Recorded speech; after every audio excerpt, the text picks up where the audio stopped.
One night, within the old abandoned warehouse district of Cityopolis, we find the secret lair of that coldest of cold criminals, the Freezer.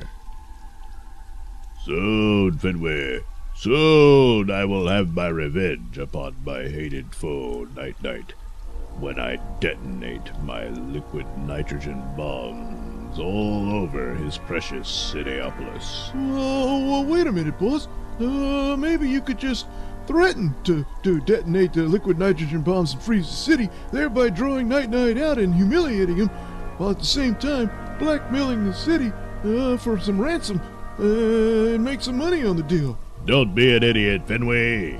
Wait a minute. I know. I'll send my threat to the commissioner's office, thereby drawing Night-Night out into my trap. Once humiliated and defeated, then I'll blackmail the city for the ransom. Yeah, boss. That's a brilliant idea. Oh, well, yes.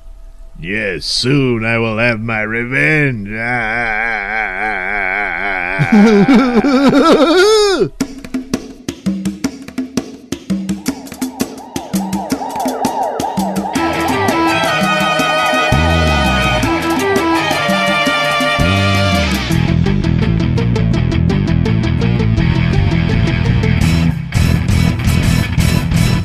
The next day, high atop the Richman Plaza Tower, we find the lavish penthouse apartment of one Lyle Richman, an abode which he shares with his half-brother, Dick Sprung, who are in reality Night-Night and Boobo. Hey, Lyle, just got word from the commissioner. Whoa. Damn it, Dick. Don't sneak up on me like that.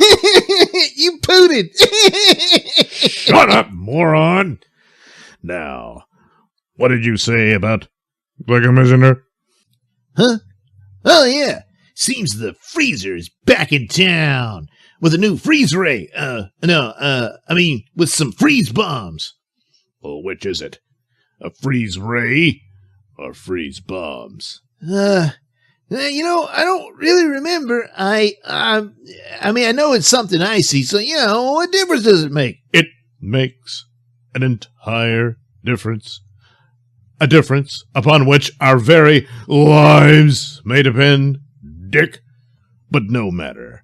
Once again, I must rely upon my own detective wits, rather than try to rely on the non-existent wits of yours. Now quickly, to the Knight's Lair, where we must shed our everyday disguises and become Night-Night and Bubba. Oh, boy! And soon our masked marvels are all suited up and firing up the night cruiser on their way to Police Commissioner Charles Wetman's office. Hey, why don't you watch where you're going, you freak? Ungrateful bastard.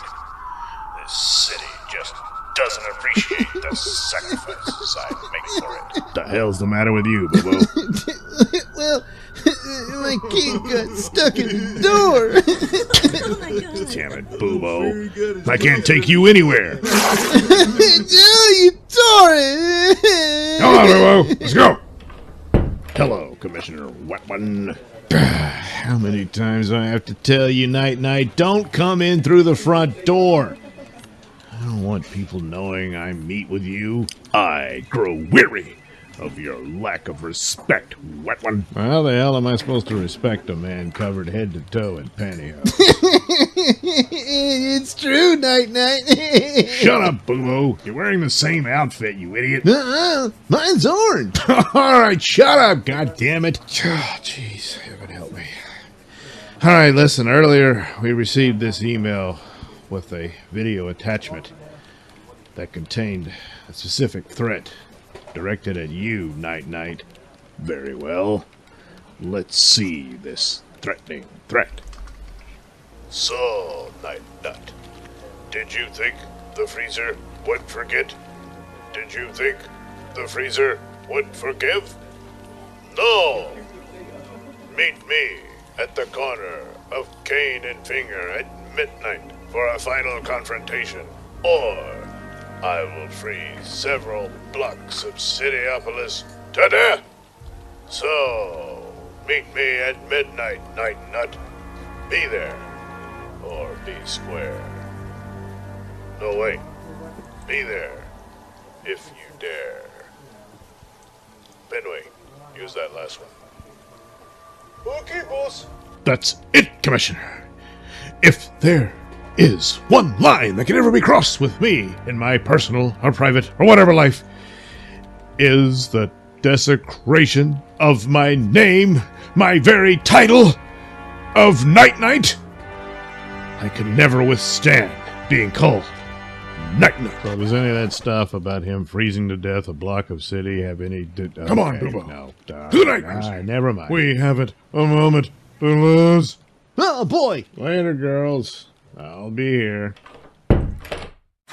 And soon, once again, our masked marvels are zooming through the streets of Cityopolis in the night cruiser on their way to Club Night. For you see, Night Knight is in reality Lyle Richmond, who owns an international chain of nightclubs called Club Night. This particular Club Night is managed by Lyle Richmond's personal aide and assistant, Smedley Johnson. Oh, man. Damn it, Night Night. Don't come in through the front door. It's bad for business. Besides, sooner or later, people are going to put two and two together. Well, I wouldn't have if some idiot garbage truck hadn't left the dumpster in front of the secret door to the Knight's lair. Then why not drive over to the secret entrance under Rich Man Plaza? There wasn't time, because, well, I need to take a dump. Oh, man. I've only taken to lose. Must act fast. Night Night pooted. What are y'all doing here anyway? Don't y'all got some idiot pantyhose to chase? Well, I don't know if he wears pantyhose, but the freezer's back in town with a bunch of freeze bombs or some bullshit, and he wants to whoop Night Night's ass. Oh, yeah. That's the dude Night Night ruined because he couldn't lose his fat gut on the dude's diet plan or some shit. Yeah, so he wants to meet up with Night Night at midnight on the corner of Cane and Finger for a final battle. He named that street Finger. That's stupid. Wait a minute. Did you say on the corner of Cane and Finger? Well, yeah. But that's the address of Club Night. Oh, man. Don't go in there for a while. Citizens of Cityopolis and patrons of Club Night, remain in your seats and do not interfere. This is a personal matter between myself and Night Knight. Freezer. Well, how in the world were you able to track me down here? Your night cruiser is out front in the parking lot. In a handicapped spot, I might add. Hey, wait a minute. We need a do-over. I mean, Night Night was just on the toilet. Shut up, Boo-Boo. There will be no mercy, for time's up, Night Knight, as I now have you in the crosshairs of my brand new freeze ray. See? I told you there was a new freeze ray. Prepare yourself, Night Knight, for the icy grip of death. But Night Knight is at his most dangerous when cornered, and driven by sheer panic, he reaches for his most deadly weapon, his explosive Moonerang, which by sheer luck manages to land right in the barrel of the freezer's freeze ray gun. What? Oh no! And as a result of Night Knight's explosive Moonerang, the freezer's freeze ray gun backfires upon him, encasing himself and his partner Fenway, and unintentionally Boo-Boo, in solid blocks of ice. Oh, damn it. Look at all this mess. It'll take weeks to clean it up. You can thank me later for saving your life, Smedley. Besides, it's my club. Yes, thanks to my quick thinking and decisive action, it is the freezer and not us who find themselves frozen solid in blocks of ice. Yeah, it's a block of ice, all right. Blocking the front door. Don't rain on my victory, Smedley. For once again, the Night reigns supreme. You'd better get on the horn and call the police. Tell them we've got a freezer for them to put on ice. Yeah, but what about Boobo? He got frozen too. Huh? Oh, yeah. That dumbass. Well, you better close up early, Smedley, and break out the blow dryers. We've got a lot of thawing out to do. Thus ends another amazing adventure of Night.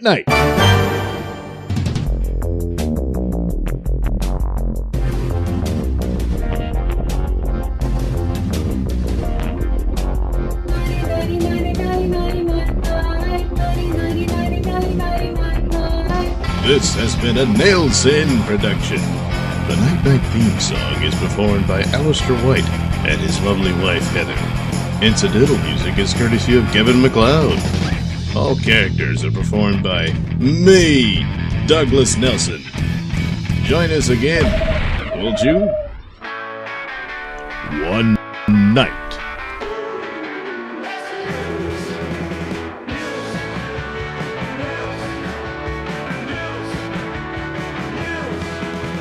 Creeps and weirdos getting all creepy and weird.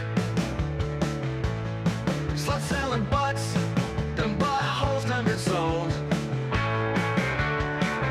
Dogs breeding like bugs, rabbits with coat hangers. Killers killing and killing and killing.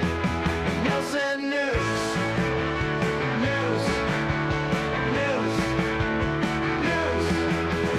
Where'd all the money go? Ain't nobody gonna know. Do you trust your meat to take a walk down the street? Wow, killers be killing and killing and killing. Nailsin News. News. News. News. Oh.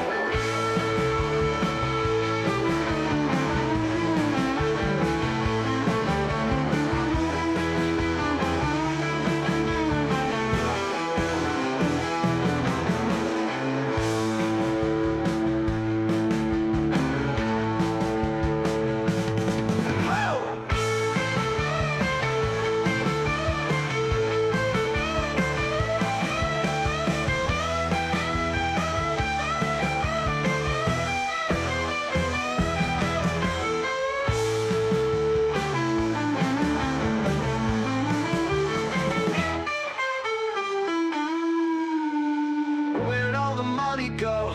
Ain't nobody gonna know.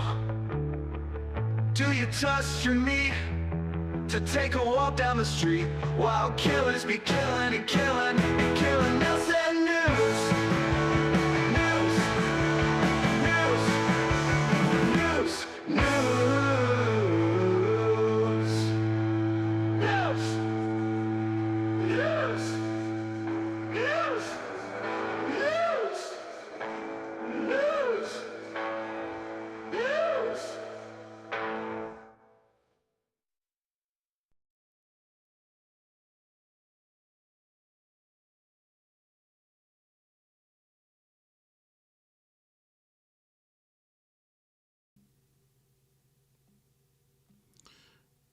Good evening. Tonight, the usual murders and attempted murders. I don't know. A strange case of smuggling. Yeah. But a clever response from the suspect. So things like that. And, oh yeah, Mexican Batman. Yeah. Yeah. So anyway, thanks for showing up, and we'll get to it. I'll look here. A. Thompson says, Doug! That's me, I guess. I'm your #1 fan. Well, it's good to have those. Nodak says, hit the like button. It's a good idea. Might as well. It's there. Bull 13, I stand on the edge of a Taco Bell with my hands on my hips. As I watch the Newports come and go, I stare at Doug through binoculars.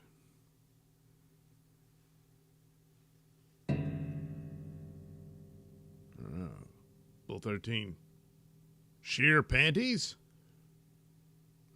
Bull 13, trophy yellow smiling? Nodak says, news. Bull 13, I do the dirty pickle dance. A dirty pickle. All right, then. So anyway, yeah, there's stories aplenty, which probably isn't a good thing overall, but what are you going to do? They're going to happen. Might as well say, hey, look, stories, you know, for Nailsin. Where would I be without all these messed up pieces of crap? Yeah. All right, look, all suspects are innocent till proven guilty and all that good stuff. So, you know, just to be, you know, on the safe side of these stories. Yeah, I guess that's what one would call it, yeah. Well, anyway, here's one that I know I've covered before. It's been a while. But I guess the case was ongoing. I don't know. Anyway, Law and Crime decided to revisit it. So I might as well revisit it too. IRS agents plot with all pair to set up wife's death blows up when she starts talking. I assume they mean the all pair. It started talking, you know, to the law, you know. Not that his wife started talking after her death, you know. That's unlikely. Joe Ryan's mother is speaking out to reclaim her son's reputation after prosecutors said he was unknowingly lured into a deadly murder plot disguised as a consensual sexual fantasy. Joe was about consent, and I knew he was about role play. You knew this about your son?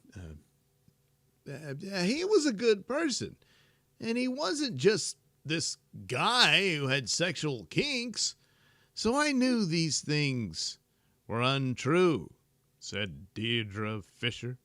Fisher's emotional comments in a new interview are featured in the latest episode of A&E's Killer Investigations, which examines the investigation and conviction of former IRS criminal investigator Brendan Banfield for orchestrating the murders of his wife, Christine Banfield, and Ryan, with the help of the family's au pair, Juliana Perez Magalhaes. I guess I'm forgetting a lot here. So, was it a murder-suicide? I didn't remember that part. Okay, well, the episode titled Sex, Lies, and Murder premieres Thursday at 10. Well, all right then. The case began on February 24th, 2023, when Banfield called 911, claiming he had shot an intruder who was, oh, right, yes, there was this other guy who, that's right, never mind. All right, he shot an intruder who was attacking his wife inside their Virginia home.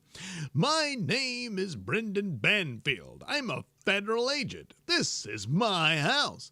There's somebody here. I shot him, said Banfield. When Fairfax County Police arrived, they found Ryan dead from multiple gunshot wounds. Christine Banfield was critically injured and later died at a hospital. Juliana Perez Magalhaes, who had been living with the family as their Brazilian au pair, initially told officers she saw a stranger attack Christine before Banfield shot him in defense of his wife. Magalhaes appeared in a state of shock after witnessing the killing. In a scene recorded on police body cameras, the young woman described to police how she saw the stranger attacking Christine before Brendan took action. Brendan said, "Please drop the knife. Drop the knife," because he had a knife. And then he said, "Drop the gun" to Brendan. They were yelling. I couldn't understand. It was super fast. Fairfax County homicide investigators uncovered a trail of digital messages on a sexual fetish website between Joe Ryden, and someone named Anastasia9, who appeared to be Christine Banfield. The messages discussed acting out a violent rape fantasy in the Banfield bedroom. Christine's friends and family were shocked by what police said they found, saying it was out of character for the highly respected nurse and mother. Joe Ryden's mother, why do I keep saying Ryden? Joe Ryan's mother, Deidre Fisher, said she was aware of her son's interest in sexual role play, but knew he believed strongly in consent and would never harm another person. Detectives discovered social media photos of Brendan and Juliana sitting intimately together in a bathtub, leading them to believe the pair were having an affair. Investigators learned that after Christine's death, Juliana had moved into the master bedroom, hanging her clothes in Christine's closet. Investigators believed Brendan and Juliana had set up an elaborate catfishing scheme, posing as Christine in order to lure the unsuspecting Joe Ryan into their twisted murder plot. They wanted to kill Christine and frame Joe Ryden for her death.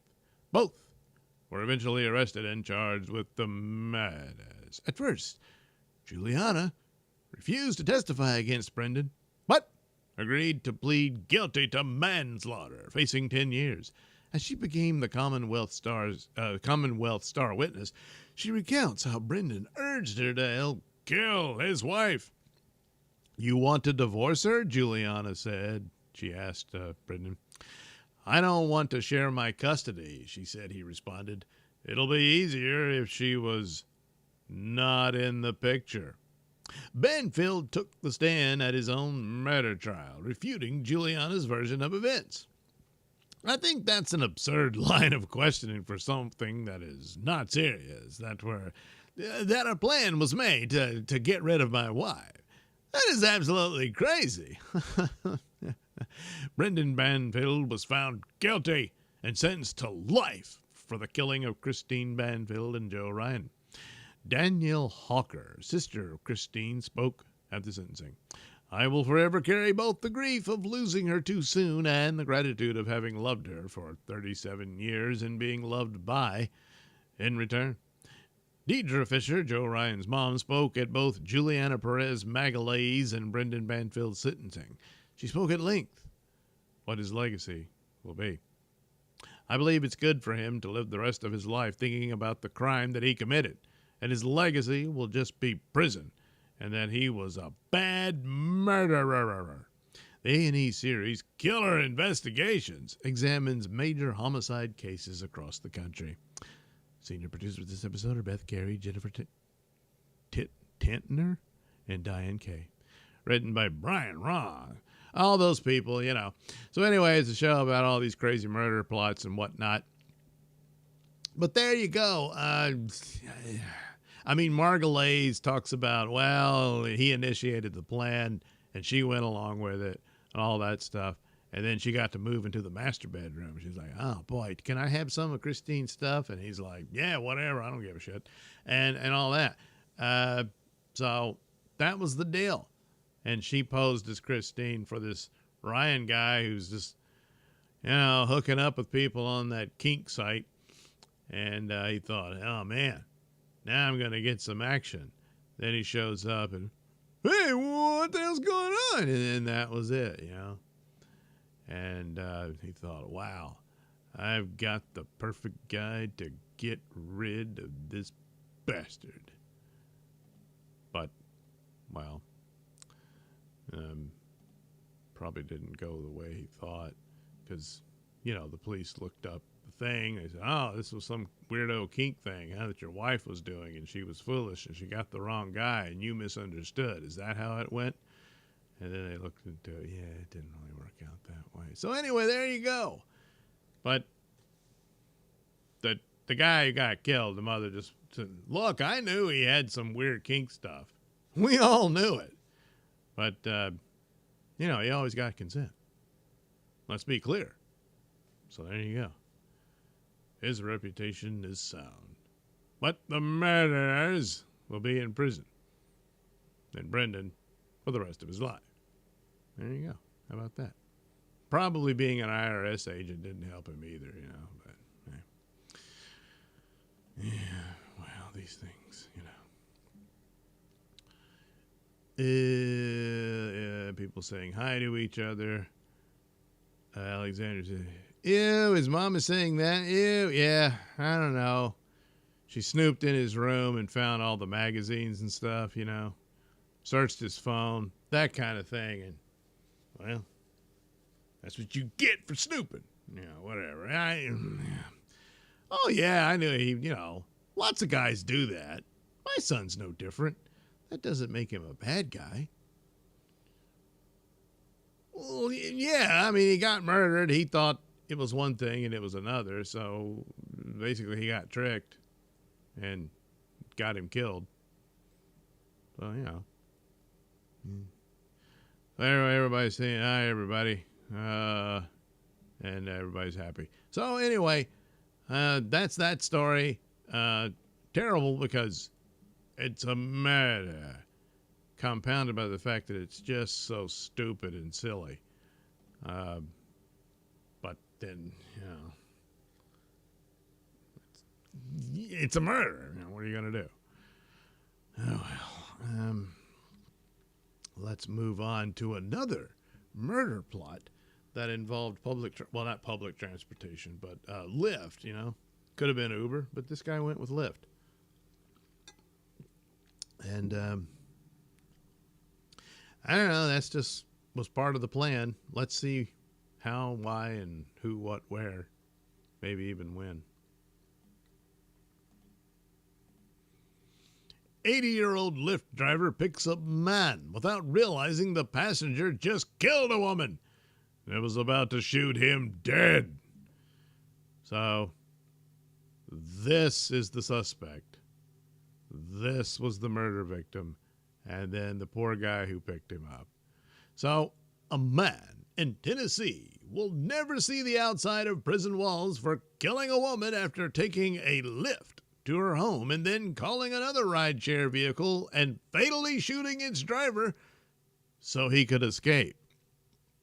Joshua Gossett, 32, was sentenced to 150 years in prison. He was convicted by a jury on 2 counts of first-degree murder in the deaths of Shunish Baggett and Richard Skelsky, as well as related firearm charges. On October 30th, Gossett used the Lyft app to travel to Baggett's home in Memphis, Tennessee. She lived on Wooddale Avenue, which is located in the center of the city.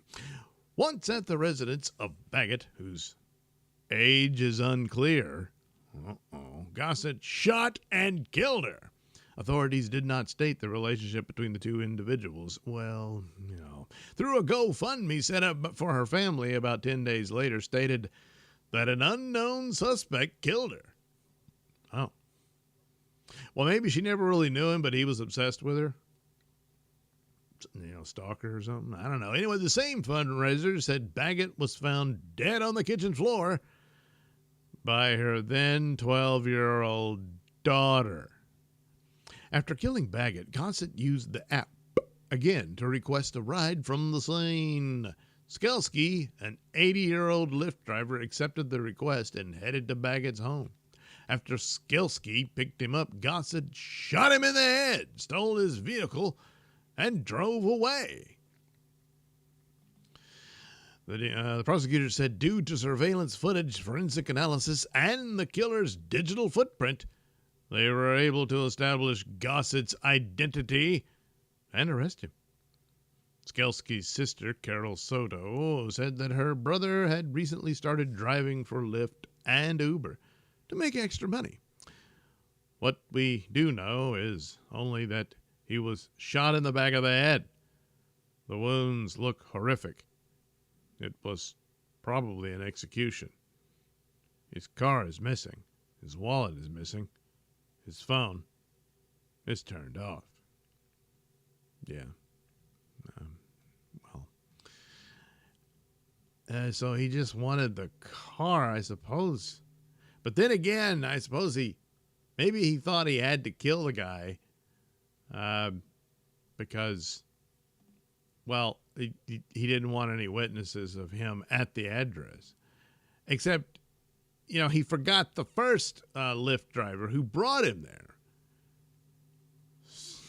there. So, but he just thought, wait, I could kill this guy and take his car. Then I'll make a getaway. But then someone finds the guy. Where's his car? Yeah, he didn't really think this through. He just really wanted to kill this girl for some reason. Supposedly, no one knows if there was any relationship. Odds are there was, of some sort. Yeah. And, well, I guess it didn't turn out the way he'd hoped, and so he went over there and shot her, making use of Lyft. So I'm sure it's probably not necessary to have a statement from Lyft saying, we do not endorse our vehicles and our, associates or whatever, being involved in, hit jobs. So anyway, certainly none of them were. It was all unwitting. And it's clearly, absolutely the responsibility of the murderer, as is typical with murders. All right. Pell, your Lyft driver, Grim Reaper, will arrive in 10 minutes. Yeah, see? See, that's the kind of thing that Lyft's going to worry about here. It's like, no, look, we're not death mobiles. Alexandria, at least he didn't kill the guy who brought him to. Well, yeah, I know, but it's kind of like, he could have just killed him and then he had the getaway car. But he just gets out because he's probably used to using Lyft all the time, And so he gets out, the guy's paid, and then he goes up to what's-her-face's door, and kills her. And then he's like, oh, yeah, the Lyft's already gone. Well, I can call another one. But wait a minute. That's going to be a witness to me being here. I know. I'll kill him and steal his car. Maybe he thought that was clever at the time. I don't know. But it wasn't. Nodex says, don't all shot back of the head wounds probably look horrific? I would think so. I wouldn't think it's, pleasant or nice or, hey, look at that. He looks all right. Yeah, it probably doesn't happen, So,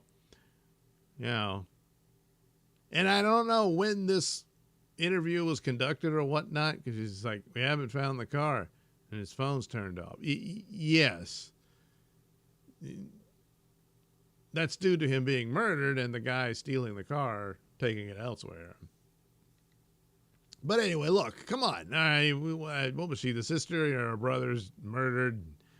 It's going to take a little while to process all that. So, I think. So that's it for that one. Now we go into, bad parenting and just generally disgusting people.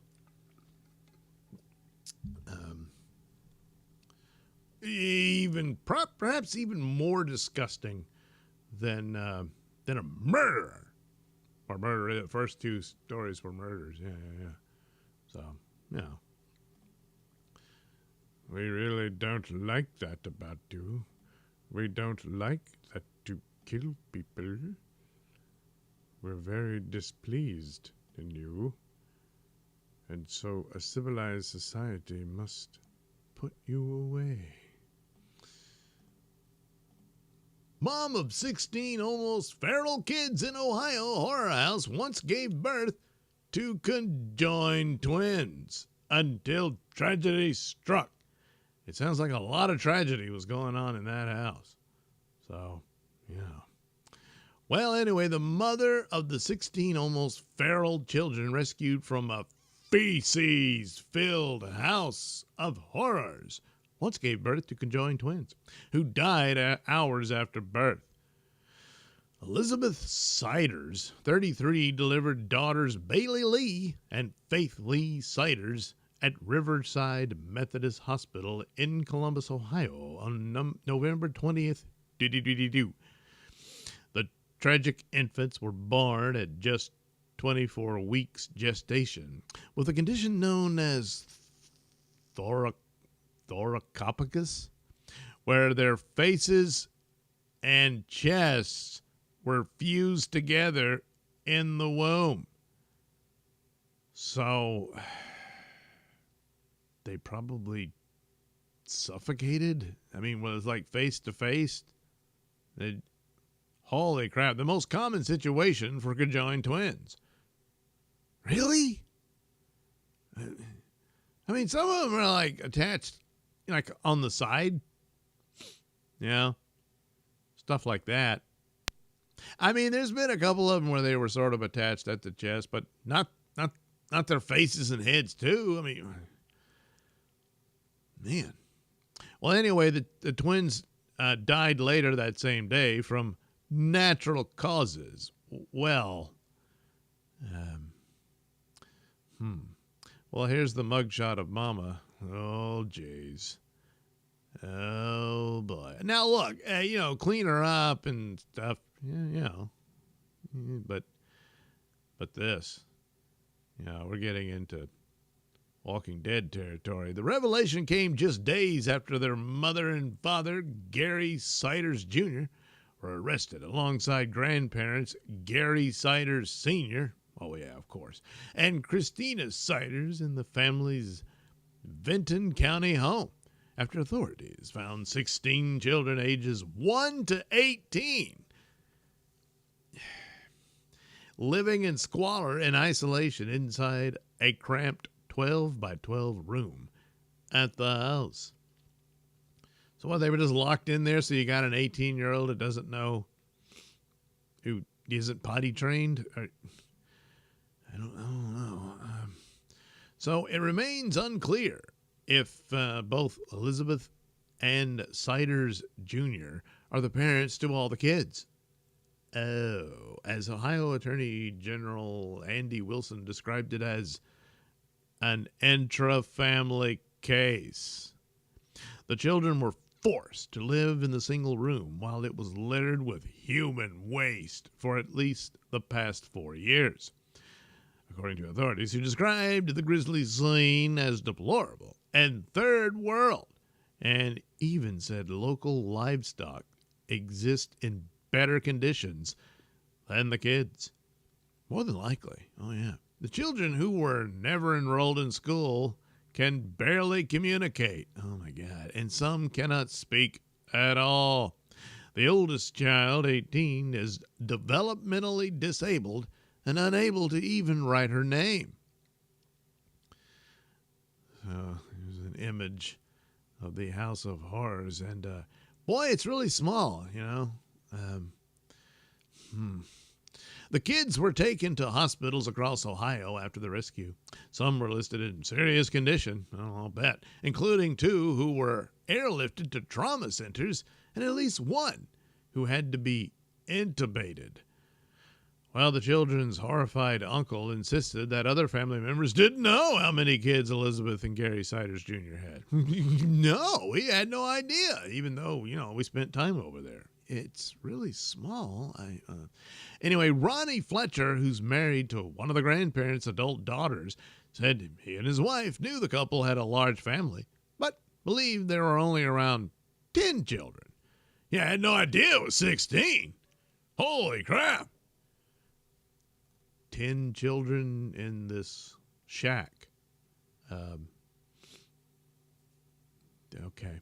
They only learned of the staggering 16 kids and the alleged abuse when news of their relatives' arrest broke.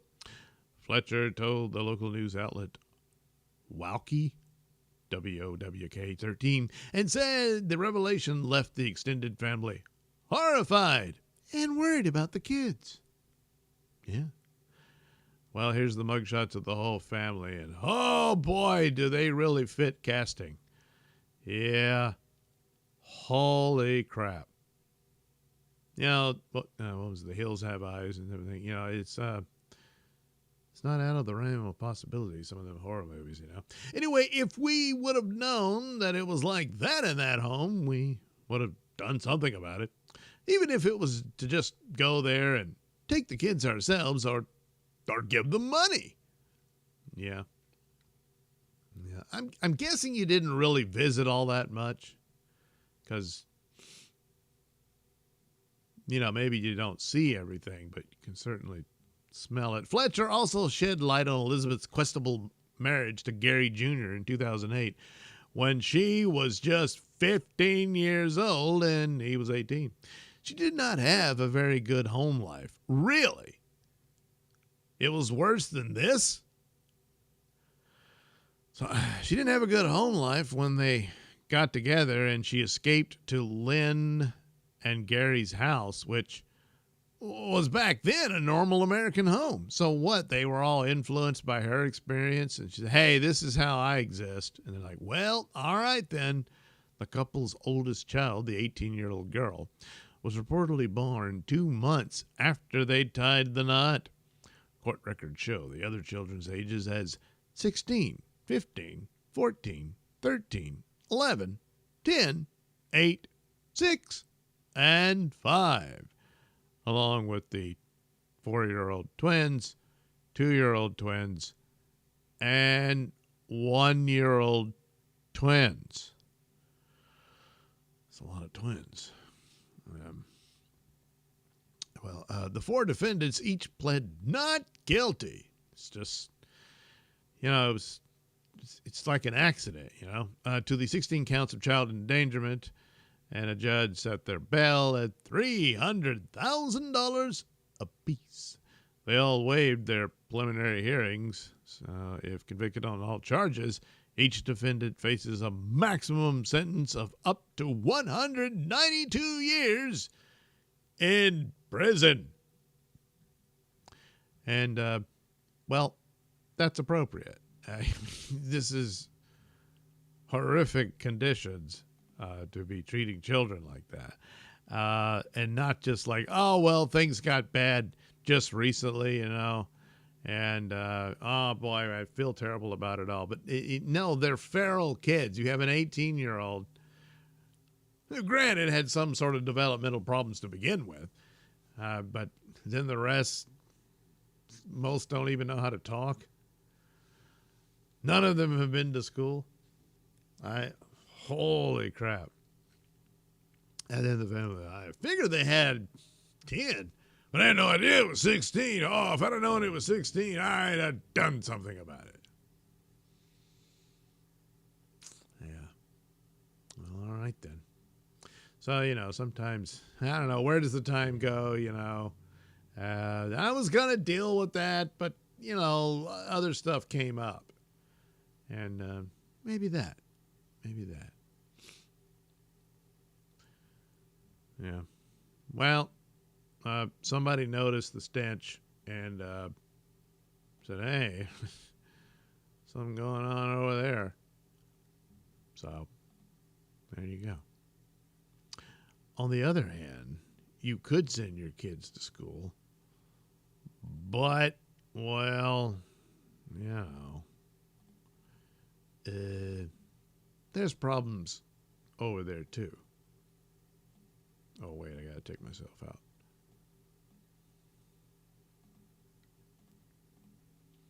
Substitute teacher sent nude images of herself to 14-year-old middle school student.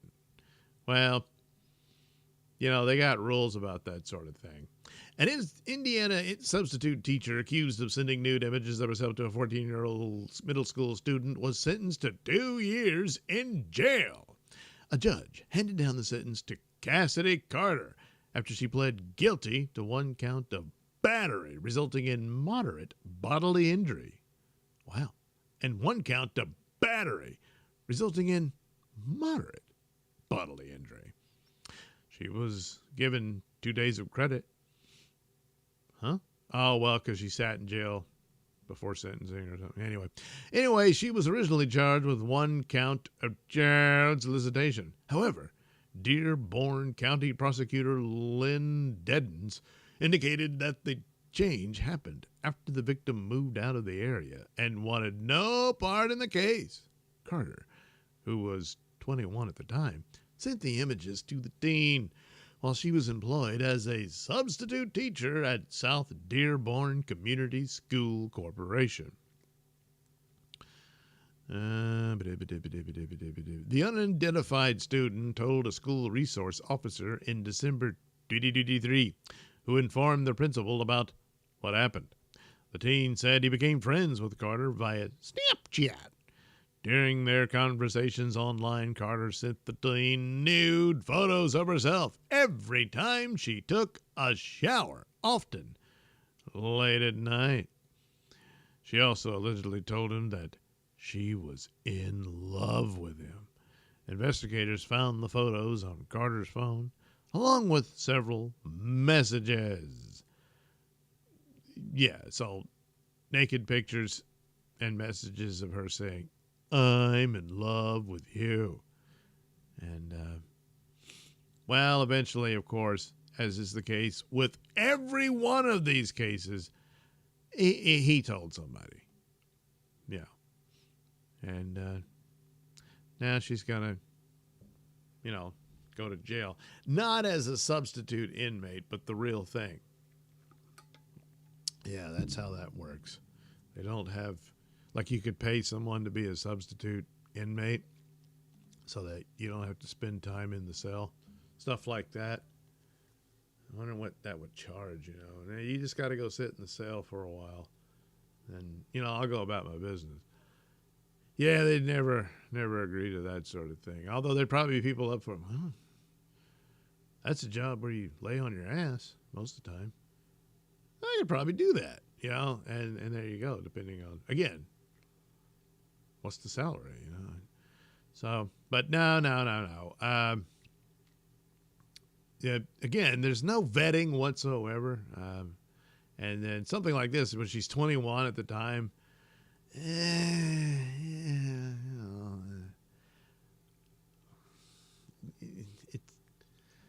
it's close. And she's still missing her high school years, probably, that kind of weird crap. God, imagine missing that. Jeez. And that sort of thing.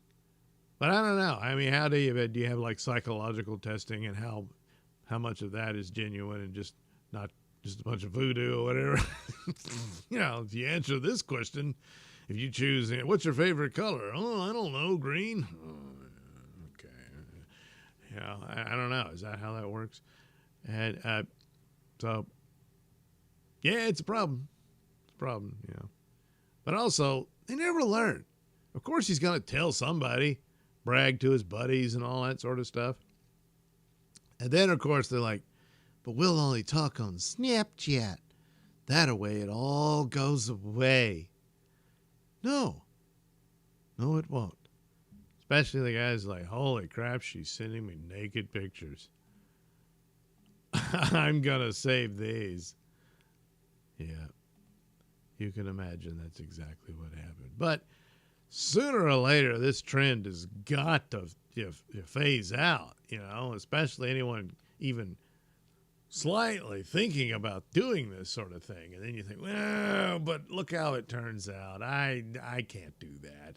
I mean, you should not want to do it in the first place, but at least the fear of consequence could possibly get your head screwed on straight. And then this will just stop happening, and we won't have to be burdened by these stories anymore, Oh. Well, one day, Texas teacher sentenced to 33 years after jury convicts her of sexually abusing 13-year-old student.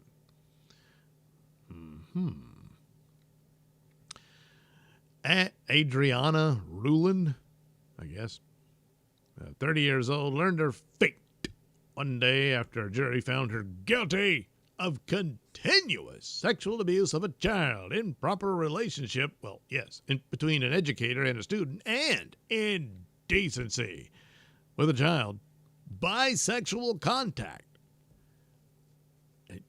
Yes. The jury assessed her punishment at 33 years for count 1, 10 years for count 2, and 13 years for count 3. It's weird how they do that, you know. I mean, because of the position, like the second count is the position of teacher and student, that sort of thing. But then it's like the indecency is kind of like the first one is continuous, so it was multiple times, so that compounds it. But then it's just a separate charge altogether to get 3 of them,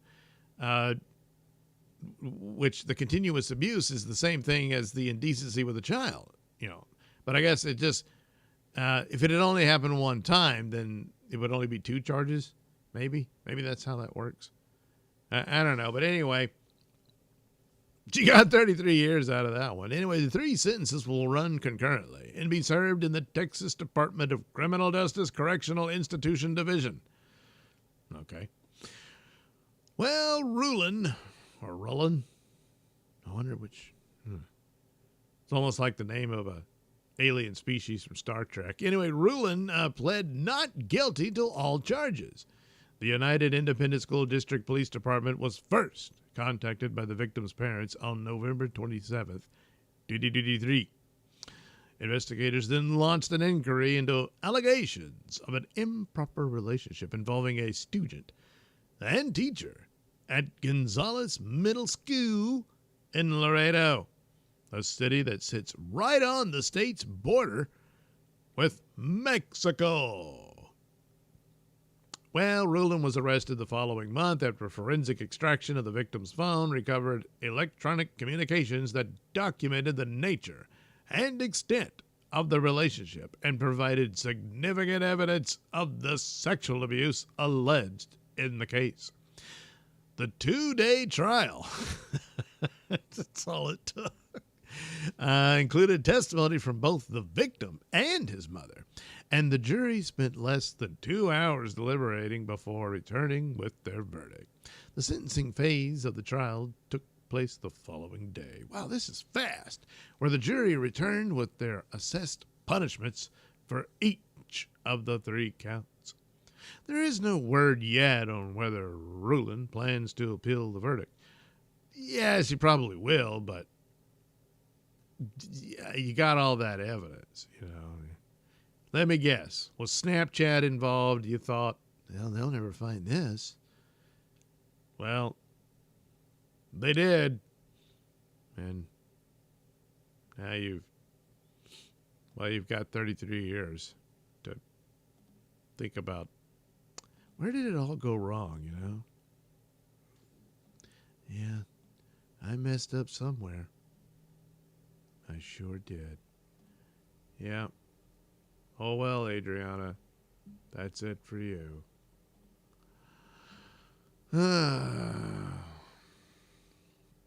Pella says, did you say he shut his phone off?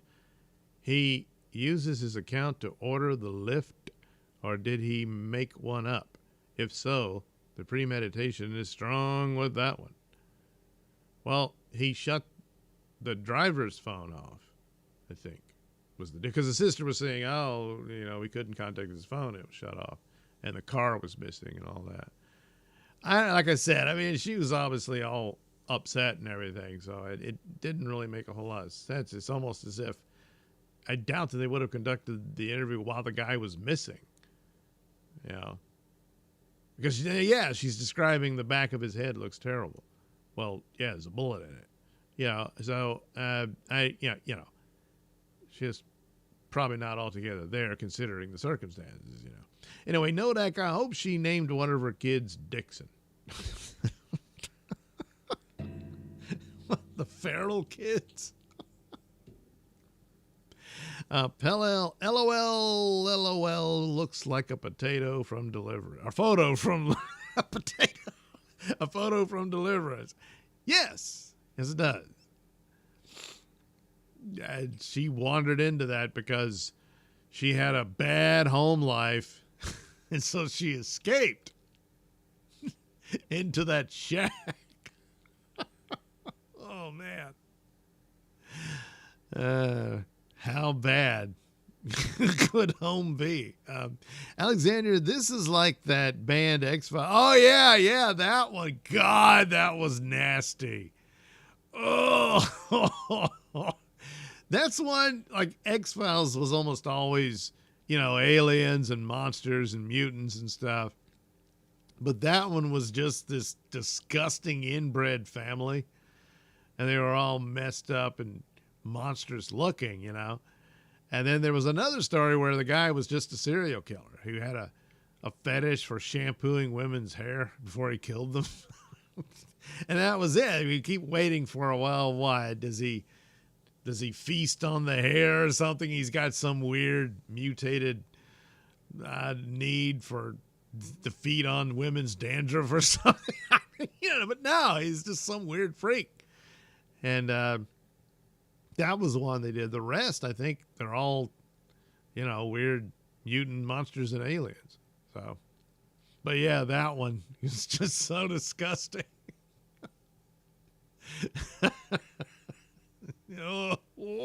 So yeah, here you go. See, they say the X-Files is actually a documentary on actual events.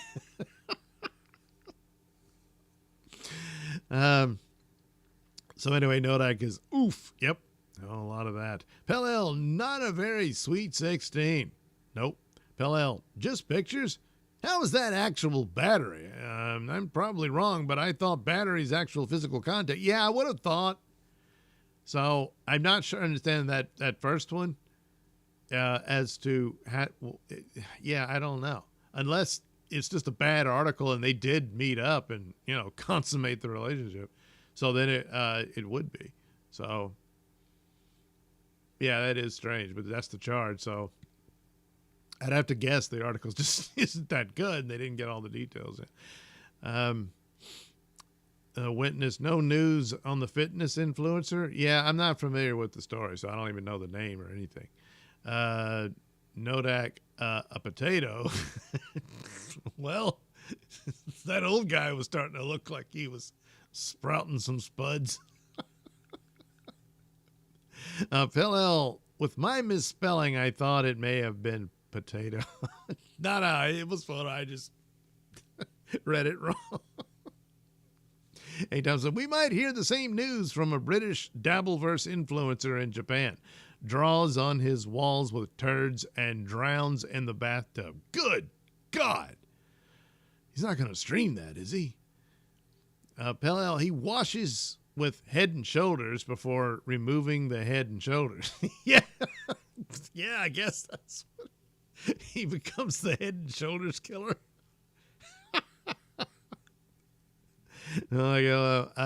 Connor Murphy. All right, I'll do a look for Connor. But first, these other stories. Well, that might be a nasty one. Let me go ahead and punch it in because I'm trying to, as we go, I want the stories to get lighter and lighter. Connor Murphy. Looks maxing influencer Connor Murphy dead. Looks maxing. Which one of these do I want to do? Well, we're already doing people, so I could just stay with people. We can do that one. Let me move that over here. Yeah, we'll get to the lady at Circle K in a bit. All right. Oh, I gotta turn this back. Yep, it's already there. Okay. Let's see about the man who wrote his final memoir in poo-poo. Looks maxing influencer Connor Murphy dies at 32 after apparent drowning. Well, these things happen, what are you going to do? So, I don't want to see that. So, Connor Murphy, an American looks maxing influencer, died in apparent drowning in Thailand on July 7th. He was 32. Friends of the content creator confirmed his death in several posts on social media. Authorities in the Samut Prakan province of Thailand responded to a call of a man acting erratically at a luxury rental property. Reported local outlets, the Bangkok Post and Thai Wrath. When police arrived, the outlets reported Murphy jumped into a nearby lake and swam for several minutes before appearing exhausted and drowning. So it wasn't his attempt or desire to drown. He was trying to escape.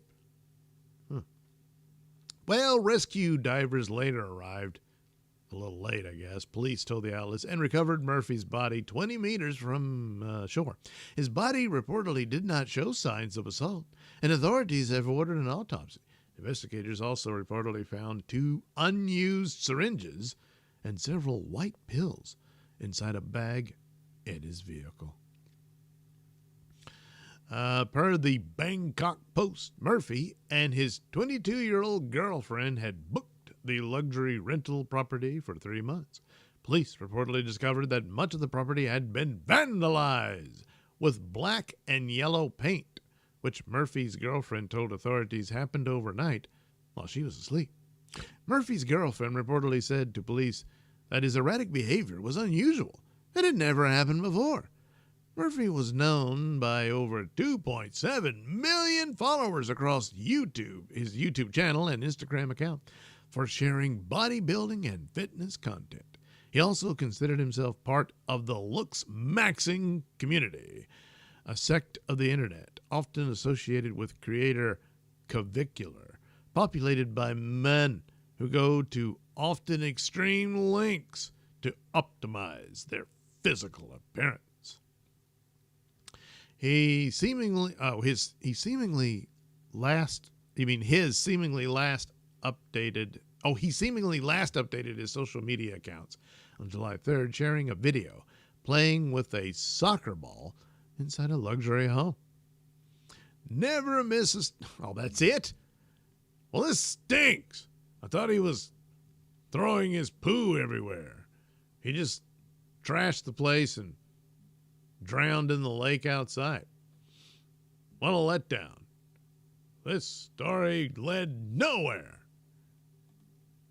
So, I guess the actual details was too much for, people. Oh, well, that's it from Murray. All right, so there you go. I don't know. He probably got hyped up on something. I mean, if we're to believe the girlfriend, And, but, the police showed up, and then he runs away and dives in the lake, and they're like, hey, come on out. And then he drowns. When you stay up all night and you're tired, it's not a great time to go swimming. It could be as simple as that. Yeah. Anyway, no, not that. Anything but that. There we go. That should probably fix it. Hey, it did. Now on to Circle K. Woman tells teen with autism she has been sent to pick him up from gas station and that he is under the influence. Then kidnaps him. Wow. Gee, what's this? You can see in her mugshot that her face kind of sags over. I don't know. Anyway, an 18-year-old North Carolina man with autism was kidnapped by a woman and forced to take a 40-minute ride around Charlotte in his Mini Cooper. His? Anyway, Amanda Gills, 44, stands accused of second-degree kidnapping, larceny of a motor vehicle, okay, it was his vehicle, I guess, and fleeing and eluding arrest. The incident occurred around 6:20 p.m., June 25th, at the gas station at 421 Tyvola Road in Charlotte. The victim, Griffin Hare, stopped off at the gas station on his way home, stepped out of his car. Suddenly, he heard a woman's voice. Get in the car, the woman, who was later identified as Gill, said. I'm your designated driver. You are under the influence, and I have a drive for you. Hare's father showed local ABC affiliate WSOC a copy of the car's dash cam video that captured the whole incident.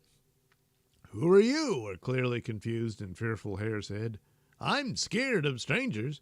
Gills allegedly proceeded to drive him all around Charlotte, saying she was going to show him a good time and take him to the old part of town. Oh no, Hare said.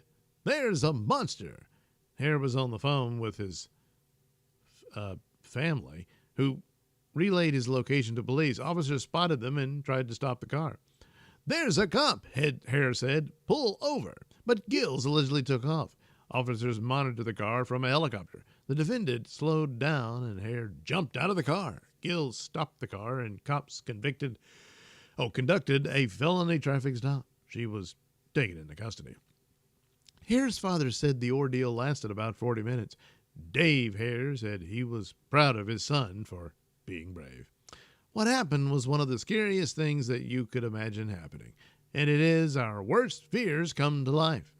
Gills, who allegedly has mental health issues and is on probation, remains in the Mecklenburg County Jail without bond. So, was this like her first kidnapping? Yeah. Was there any warning signs that she might pull this sort of thing?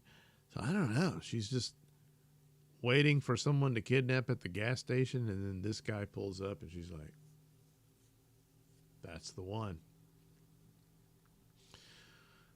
And well, she had him for a while, you know. So I guess there's that.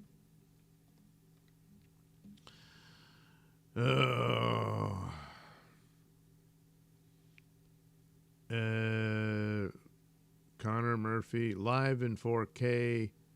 A. Thompson, Stealth Murphy, show the photos. Well, they just showed him flexing his muscles. I don't know. You need uncensored pictures of what he did to his house. They didn't have any. They didn't even mention it. Joe Lamont Sama, aloha. Fell asleep last 2 times I tried to watch. My own fault. It was too late for me. I'll try to stay up this time. Well, all right then. You know, these things happen. Hey, Thompson, I bet the cops were tired of his shenanigans and drowned his crazy ass. Could be, or like at some point he's like, help, I can't keep living. And they're like, yeah, we're not getting in there. Yeah, something like that. Hey, Thompson, Alexandria, hi, Joe Lamont. Hey, Thompson, that wasn't paint. They said it was yellow and black, though. So was it like just, really dark at first and then kind of yellow? Anyway, A. Thompson, she is a liar. He had major problems 3 times. So she might be in on this. Yeah. A. Thompson, Doug is a looks-maxing influencer. That's just nature, A. Thompson, he was hyped up on that Stealth Chaos. So Stealth Chaos is like a street drug as well? That's where Stealth got his name from? Yeah. A. Thompson, white pills are better than the brown ones. Well, they say you're white-pilled, you're overly optimistic about everything. You would have thought they'd have found a bunch of black pills in there. Anyway, all right, everybody's caught up with one another. So, finally, this, like I said, I would rather end on, lighter stories, not murders and all that, and teachers molesting kids and all that crap. Instead, these are still crimes, but, So this one deals with smuggling and, bringing in contraband and that sort of thing. But in this particular case, the suspect had a clever response to the allegation. So I thought it was worth a notice. Let's notice it together. Woman denied owning cocaine in her butt. A Florida woman who denied ownership of the bag of cocaine that fell from her buttocks while being booked into custody told jailers that the drug must have been placed there during a sexual encounter with an unnamed partner. See, that's the kind of thing, Hey, the guy I had sex with must have put it in there. And he's like, well, what was his name? I don't know. Yeah. It's like a lot of those cops videos. Remember those? And they would pull somebody over.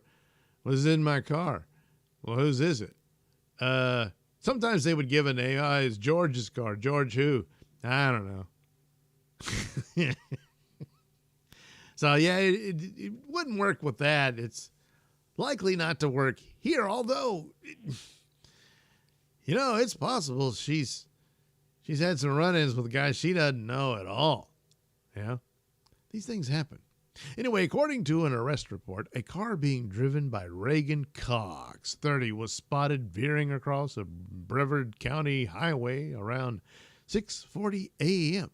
Upon being pulled over, Cox refused to exit her Nissan Altima, which smelled of burnt marijuana. Cox, who cops say was slow and lethargic, was pulled from the vehicle after she refused to remove her seatbelt and tried to lock the car. Cox, cops say, then tried to walk away as a deputy sought to search her. Cox was arrested for resisting deputies, a misdemeanor, and transported to the local jail. A brief drive from her residence in Rockledge, a city on Florida's Space Coast. Oh, yeah, Space Coast! During the jail intake process, Cox had to pass through an X-ray scanner, which is used to spot contraband, like weapons, phones, or drugs. According to investigators, when jailers detected an anomaly in Cox's lower region, she was brought to a room where she was subsequently seen trying to cover her buttocks area with her hand. Upon moving her hand, a baggie containing 3.8 grams of cocaine fell from Cox's rear end. With the coke at her feet, cops say, Cox denied knowing anything about the drug. She told corrections deputies that someone put the bag in her during anal sex. Well, I guess he didn't shove it in really deep, that explanation, as it were, did not stop police from charging Cox with a second crime, introducing contraband into a correctional facility. A felony. Well, look, she didn't want to go to the correctional facility. That's on you. Anyway, she eventually was released from custody after posting $3,000 bond. In 2021, Cox was arrested for DUI after a cop pulled over her speeding Nissan sedan and detected several indicators of intoxication. More burnt marijuana, I don't know. Cox, whose blood alcohol level was measured at nearly twice the state limit, pled guilty to a misdemeanor charge. She was sentenced to 6 months of probation, fined around $1,100, and ordered to perform 20 hours of community service. Well, I guess none of that really taught her any lesson. But hey, there's a distinct possibility there's some truth to her story, Yeah, maybe, the guy was like, hey, hold this for me, and then shoved it in there, and then it just fell out of her ass. And she says, look, this didn't just fall out of my ass. Well, it did. So, it's funny how these things happen, but sometimes it just happens.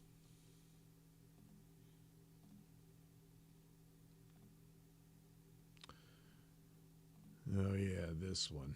Well, all right. We'll end on this model and performance artist getting evicted. Sometimes there's just no respect for entrepreneurs. Barbie Kardashian wants to be like Bonnie Blue as she's evicted for adult film. Oh, dear God. she, huh? Boy. Dangerous criminal Barbie Kardashian says she wants to be like Bonnie Blue after she was evicted for making adult videos. The violent lag 24 was released from prison last year after she was jailed for threatening to rape and kill her own mother. Nell Kardashian, no relation, who legally changed her name from Gabriel Alejandro Gentile after transitioning from male to female. There we go. Okay, that explains a lot.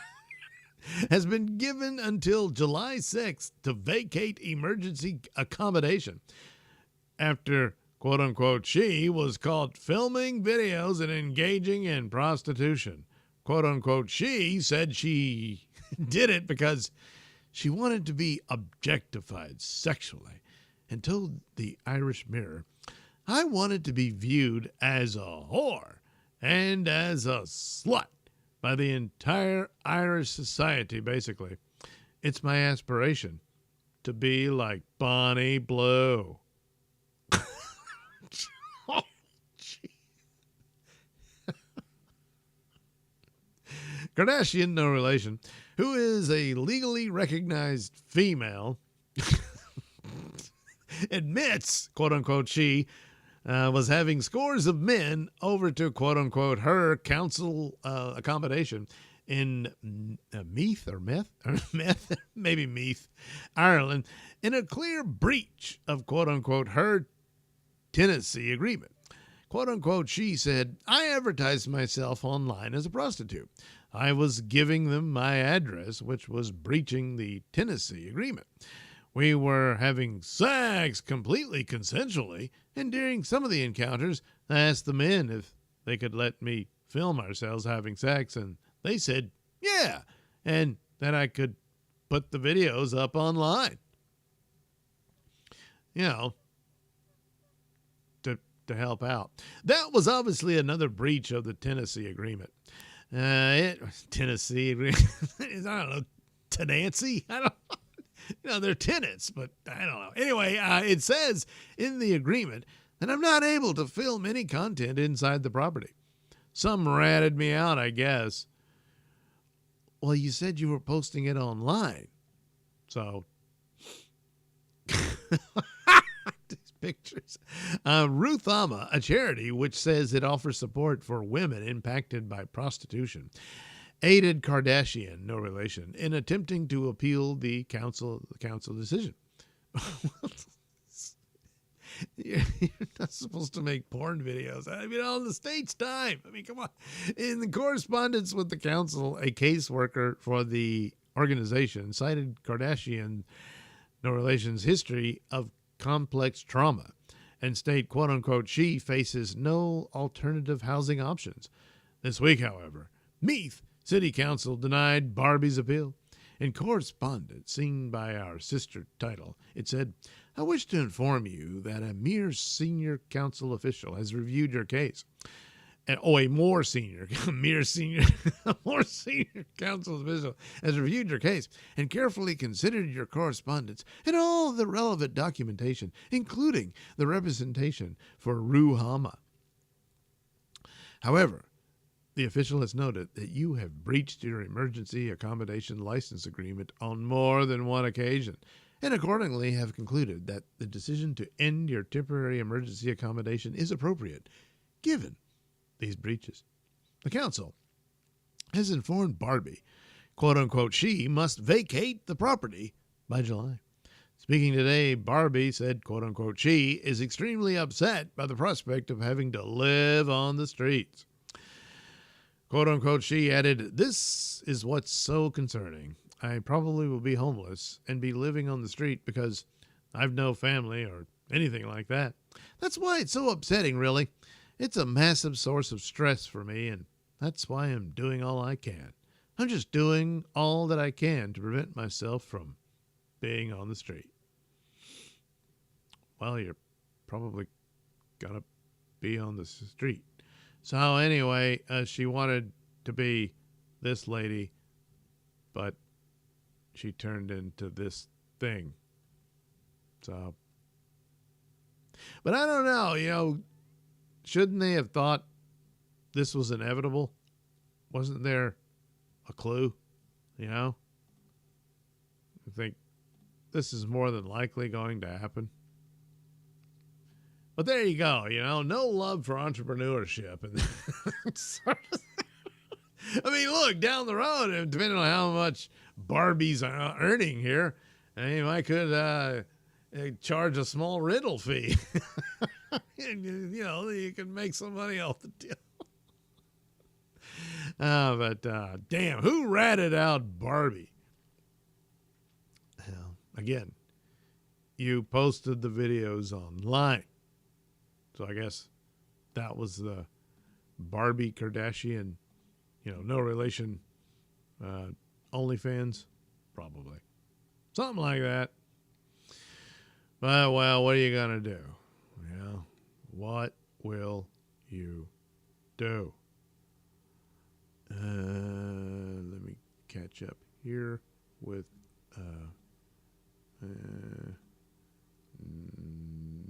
nope. No super tips. This is a whole week. Well, gotta go back to work. That's how that works. Follow us. Okay, I read that one. That one. She's a liar. Wait, maybe no. Joel Lamont Sama. Wait, maybe I am being non-PC, but do autistic people drive? I guess it depends on the condition. You know, there's some are, you know, really far gone and some not so much. So some can get a license. Anyway, Pell I guess it can go by degrees of oh yeah, exactly, yeah. Hey, Thompson, Doug, come to Thailand. What? So I can lose my mind and drown in a lake? Nodak, talk about a fanny pack. Alexandria, have a Coke and a smile. Fellow, LOL, fellow, it broke open and her butt got numb, so she doesn't fill it up there. Yeah, maybe that's. I had no idea it was there. In fact, I don't feel anything in my ass. Joe Lamont Sama, this butt Coke woman looks like the sister of the Sad Gills kidnapping woman. It could be, except she seems a bit peppier than the sad one. I am sure that's from the influence of her butt. Hey, Thompson, Cox lower. Hey, Thompson, 3.8 grams is a good Saturday night. Hey, Thompson, I believe her. Hey, Thompson, I trust her.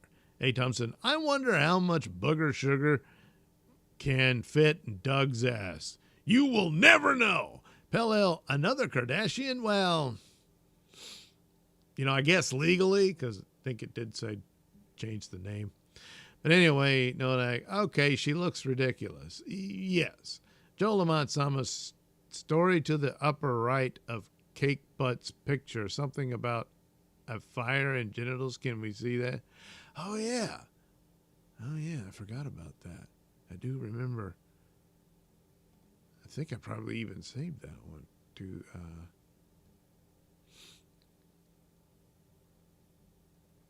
no, it's not there, but all I got to do is head back to the smoking gun.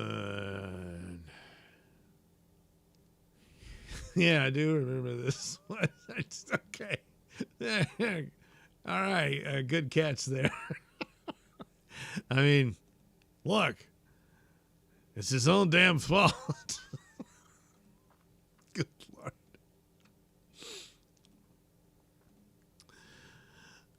Man set garage fire with his own severed genitals. An Indiana man cut off his penis with a kitchen knife, poured gasoline on his severed member, jeez, and then set it on fire in his family's garage. Investigators allege that Christopher Pedden, 36, set the fire at a Fort Wayne residence owned by his mother. At the same time, fire officials were investigating the 2 a.m. blaze. Police were responding to a reported stabbing at the property. They quickly realized that the victim of the stabbing and the missing resident of the fire were the same person. After Pedden was located by cops, he claimed to have been stabbed somewhere downtown Fort Wayne. However, after Pedden was transported to the Parkview Regional Medical Center, he reportedly said he had lied about the stabbing and wanted to be truthful.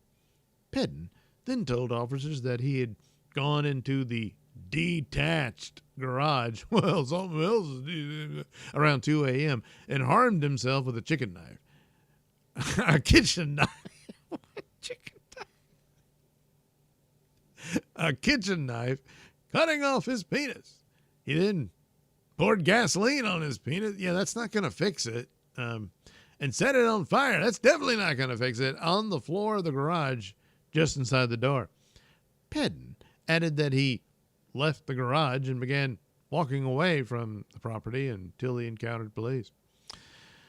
Well, a Fort Wayne Fire Department investigator reported collecting evidence from the garage that included a gasoline container, 4 Bic lighters, and a kitchen knife.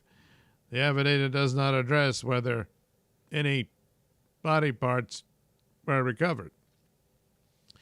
Well, fire tends not to leave much there, something like that. Anyway, details of the May incident only emerged following Pedden's initial court appearance earlier in the month.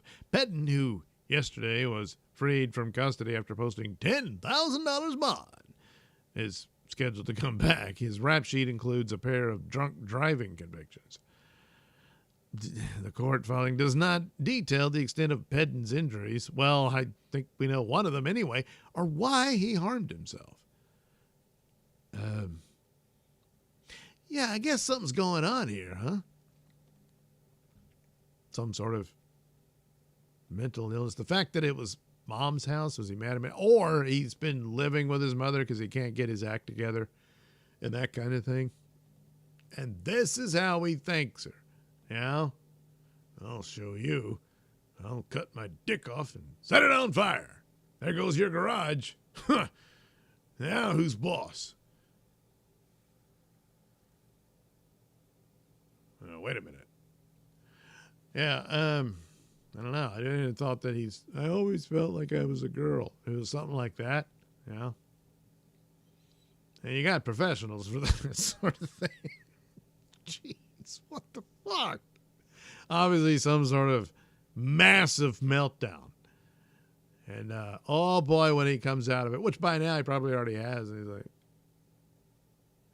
you know, if you hadn't have poured gasoline on it and of course set it on fire, and if we'd gotten to you in time, it's possible to reattach it.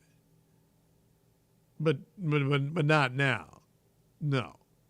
There wasn't even a crispy critter to find. It's about as total as it can get. Yeah.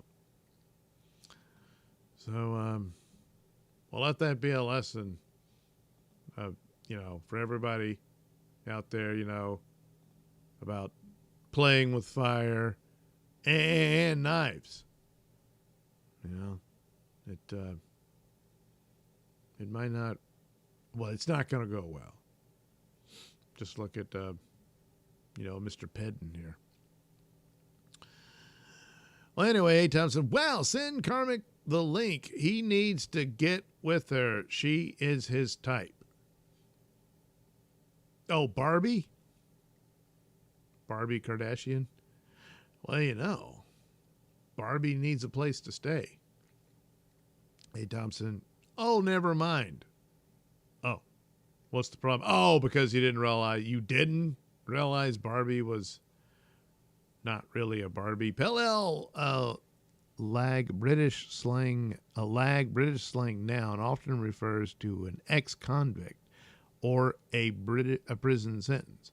All right, then. So this ex-convict came out of prison and wanted to be turned into Bonnie Blue. Didn't really succeed, but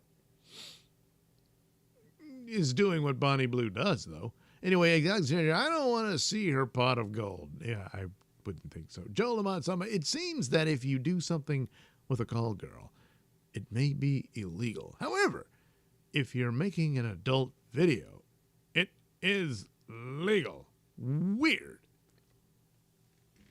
Yeah, but not in this property, you know. So, yeah. I wonder if it's almost like it would be the opposite, though, isn't it? It's just, look, I'm trying to make a living, and I'm marketing my butthole, you know, it's not, I'm not, because the regulations, you can't film anything. Well, all right, then. So, you just got to charge the guys showing up. Anyway, Nodak, she definitely wouldn't drown in a lake in her backyard. Yeah. There is that. It's like, what if, you know, he wanted to, you know? It's like, oh, no, I can't. Pell, she'll find some simp to take her in. Oh, yeah. Nodak, hit the like button. Well, yeah. Dolomite, Doug, if you drew that Barbie thing proportionally, a critic might say you were a poor artist based on the weird, exaggerated proportions. Yeah. Yeah. It's just like some exaggerated mockery of a woman standing there with jugs. A. Thompson, she has personal flotation devices built in. Yes. A. Thompson, those were ghost party cups. Could be. A. Thompson, OMG, is this real? That's what it says. Nodak, severed genitals for $5. Well, he's not getting anything for it. Joe Lamont, detached garage, face blue, wide eye. Yeah. A. Thompson, a severed dong is a tier 1 class emergency. Roasted sausage, yes. Yeah, that's what he did.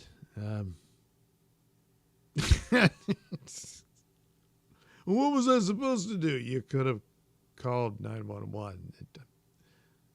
In a lot of cases, you know, it's a delicate procedure, don't get me wrong, and sometimes they fail. But burning it's not going to bring it back. Well, maybe it was the 4th and thought it would go up like a bottle rocket. Yeah, who the hell knows what what if he had done that? He attached it to it, shot it off. It lands in someone's yard.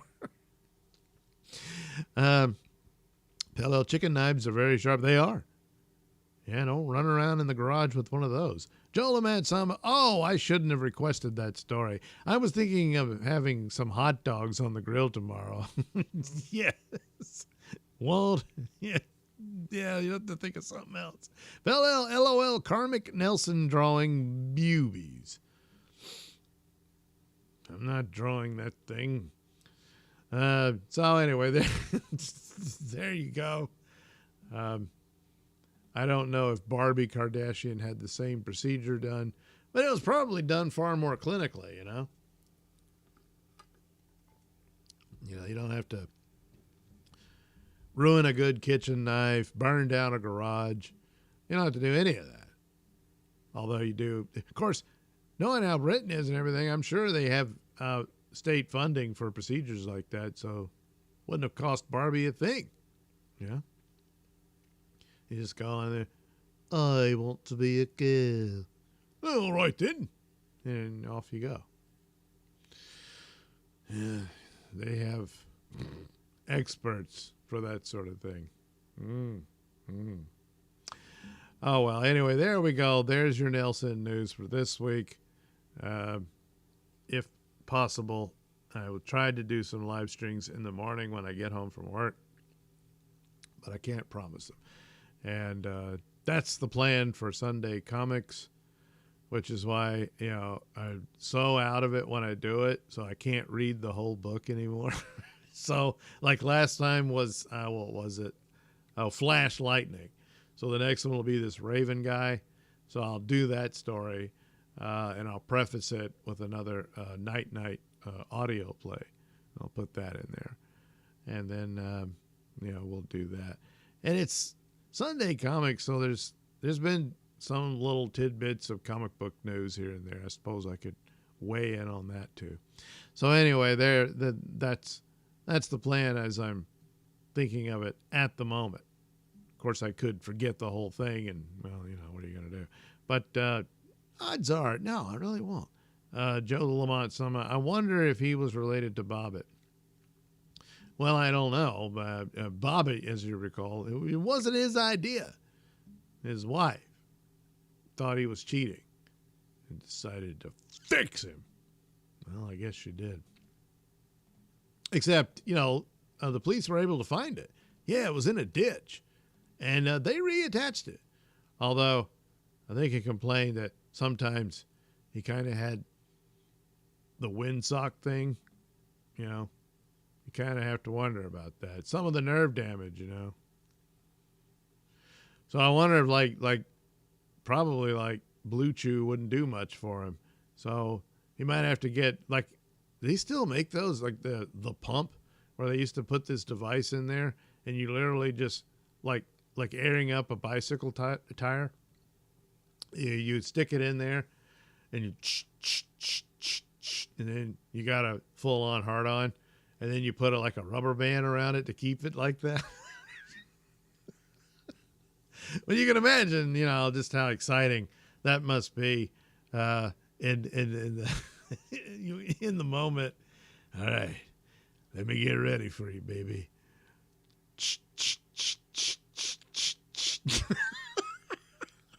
And then I think there's supposed to be like a button that they insert inside your dick that deflates it. Something like that. I can't remember all. I mean, come on.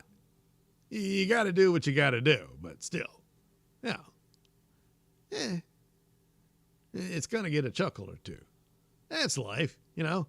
You know, things are looking up and looking better when you can laugh about it all. You know, it's probably a good sign.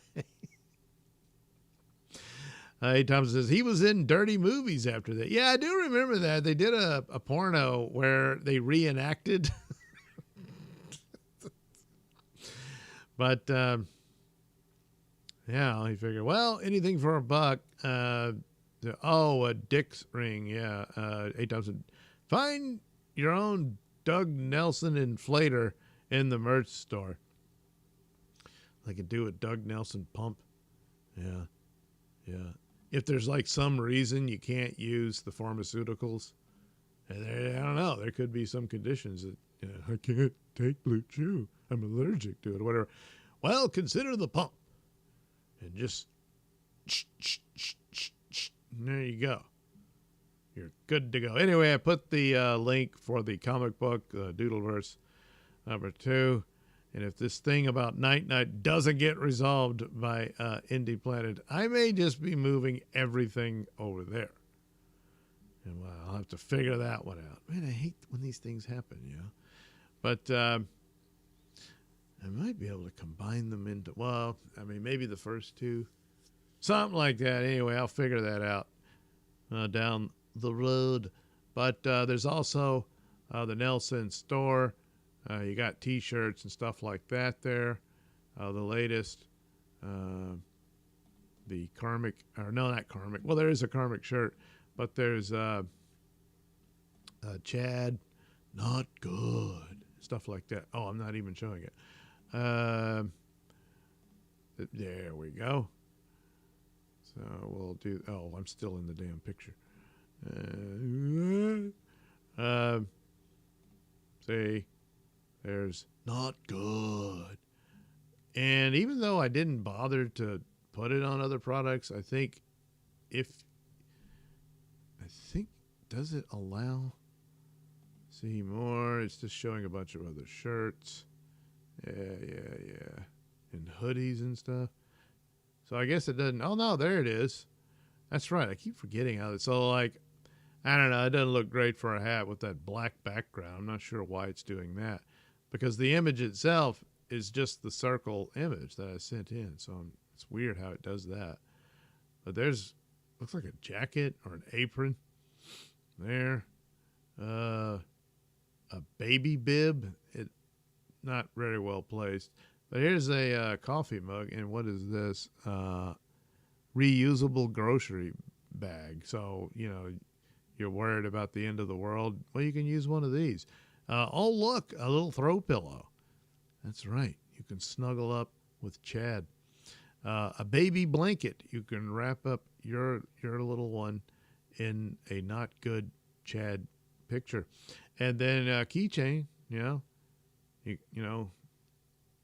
where's your keys? Well, Chad's got them. Let's see how this mug looks. This looks like a white mug to me. Oh, wait. You turn it around and, oh, my God, there it is. Not good. So there you go. All kinds of products, possibilities. And that's it. I thought there'd be a little more than that. I guess I'll have to go through it and apply it to, view all products. Maybe that'll do it. All right. So he puts it on. That's a business card? Oh, that's the business card. Yeah. Looks like what is it? Stickers, that kind of thing. Square. A thank you card with Chad saying, not good. So it's like, well, how did you enjoy your stay? I didn't. It was not good. So you could send that message, Oh, wow, look, you can get a tie with Chad on there, wrapping paper, you can wrap up a gift for your loved one with Chad. Not good. So in case, you're not 100% sure the gift you got was all that great, you can kind of lower their expectations. So then they might really appreciate it. I don't even know what this is. Is this one of those pins or something? It just says round. Well, it's round. Yeah. Anyway, I don't know. Do they have the phone cases or anything? I don't even, is that what, I don't know. Well, that's crap. You have to take that out of there. That looks stupid. You don't want that. Oh, look, a clock. It's like right over his mouth. So, over the lip, which isn't there. It's a bit off, though. It needs to move over here. I don't know. Oh, good Lord, it goes on and on and on. My God, the possibility. This is true of all of them. But I didn't specifically select those. That's weird. For some reason, it did a black and white one. It's an interesting little option there, I guess.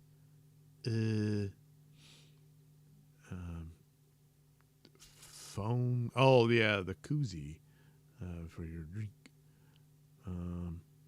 Rubber stamp. Yeah. That's a lot of crap. Geez. It just goes on and on. Here's the hell, a paddle or something? I guess. Oh, it's a foam thing. Program, fan. Well, it is hot out there, so maybe Chad can. The hell? Adult retro party shades with Chad right in your right eye, I guess. That could be annoying, though. I don't know. Oh, look, the little baby can wear a Chad baby suit. Oh, wow, here's another one. Maybe this one is a little better than the other one as far as mugs go. Well, it's just got a black interior. But, to each their own,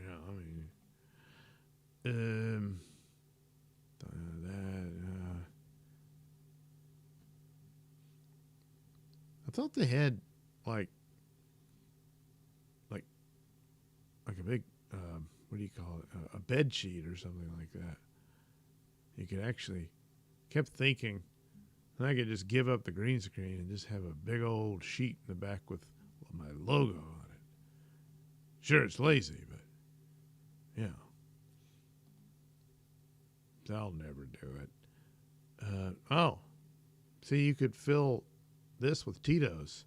That would be perfect. You know? Not good.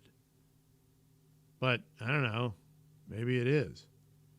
Wow, only 6:30. There you go. See, you get this bottle with Chad on there. Eh? Oh, wow. A watch. A watch with Chad.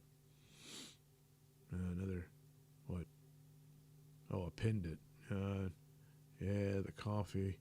I think some of these are just repeating here. Oh, look, a towel. So, you can dry your ass off with Chad. Won't that be something? A helium balloon cushion. So, another pillow. Here's some of the pins. Wait, composite poker chip. Oh, wow. So, if you're losing, you get the not good. Well, wait, you wouldn't have any chips. Well, you figure it out. Jesus, this just goes on and on. And, paper favor box. So you can put your cookies, but they're not that great. So you can have the cookie meal that says it's the Chad Zumach not good meal. That might work.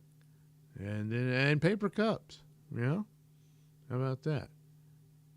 Yeah, not good. So it really does send a message. Oh, wow, look at this. Now, here you go. There's the Chad Zumach's not good lunchbox. Holy crap. That's like a damn collectible or something, Jeez Louise. Yeah, you see, you put your lunch in there. Because, well, it's a lunchbox. But look what looks back at you while you're, eating your sandwich and your apple. Not good. Nah, I mean, lunch sold separately, so I don't know if it's a bad lunch to you, But it just could be, it's just, think of it as Cartoon Chad's opinion. He doesn't think that's a good lunch, but you might. Well, anyway, there's a lot of options. I didn't know. Oh, here it is. That's a shower curtain. But that might work. You can throw that up in the background. And holy crap. Now you've got a giant Chad saying not good right behind you. What's the dimensions on this? Tell me. Oh, 71 by 71. Well, all right then, So there you go. It's still a little off. I have to work on that. What's this picture here? It's like, yeah, look at that. See? You set up probably just a laptop right there, and then you sit on the shitter, and there you go. There's your backdrop. A giant Chad. Not good. There's something rather poetic about this image. I can't help but, I'm seeing it. And once seen, it cannot be unseen. Oh, well, boy, have I wasted a lot of time looking at my artwork on some, things. So anyway, there you go. That was a neat little tour, wasn't it? Oh, wait, I forgot. I'm showing off the whole damn background. They're not allowed to see that. No, they're not. All right, there we go.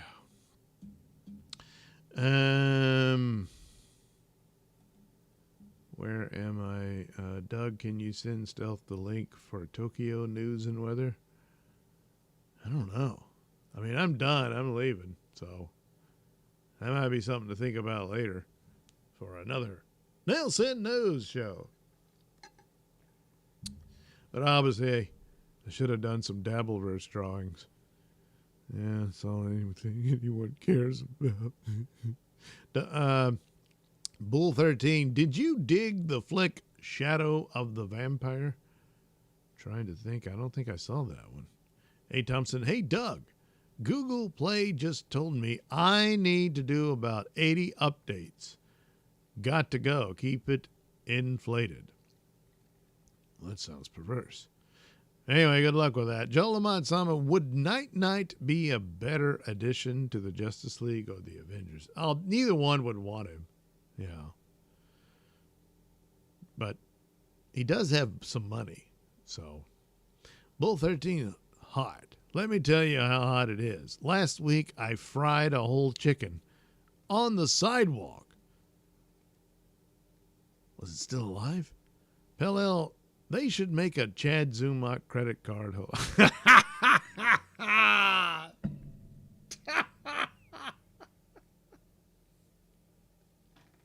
Yeah, I gotta look and see if that's in there. I don't know. Holy shit. Ah, damn. I wonder if that's in there. I'm not seeing it. I'm not. There's a lot of things. It's got to be like maybe like, you know, one of those wallets. These newfangled wallets you kids have these days. And then I could just go in and select one of them that can hold cards. There's money clips.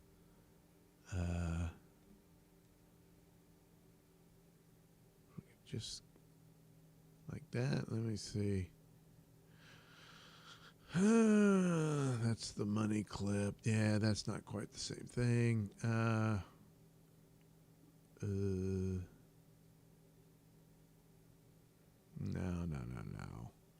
Wallets. Damn. Oh, well, I'll look into it and see if there's something like that. That we could just have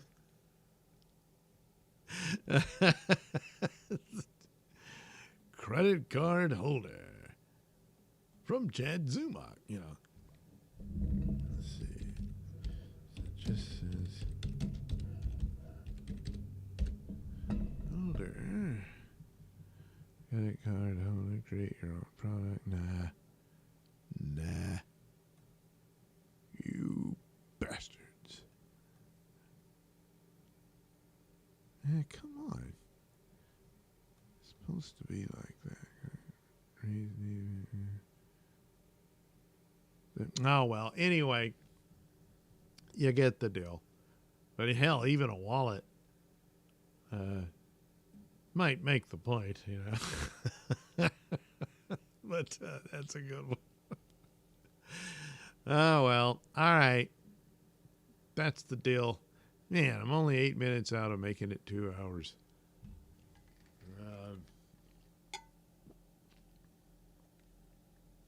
Yeah, I can't think of anything. So that'll have to do it. And hopefully can do another stream soon. And well, that'll be nice. So anyway, thanks for watching, and we'll talk to you again as soon as possible. Possible.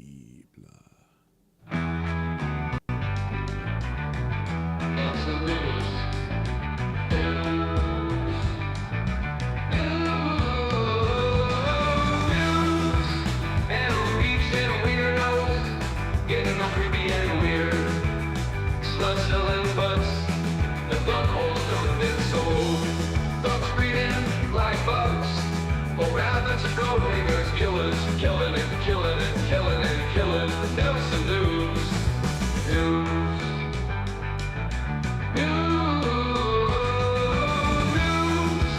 Where all the money go? Ain't nobody gonna know. Do you trust your meat to take a walk down the street? While killers, we kill it, and kill it, and kill it, and kill it. Nailsin News.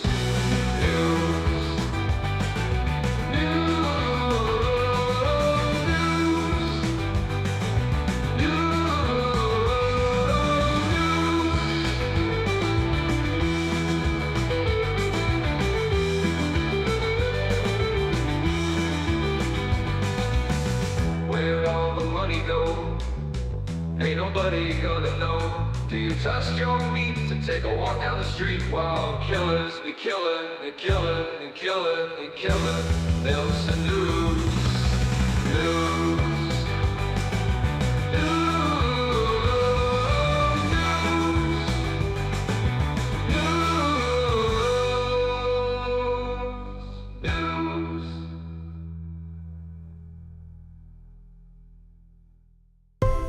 News, news, news! Nailsin News, yeah! News, news, news! Nailsin News, yeah!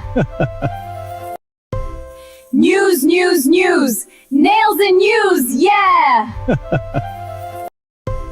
News, news, news! Nailsin News,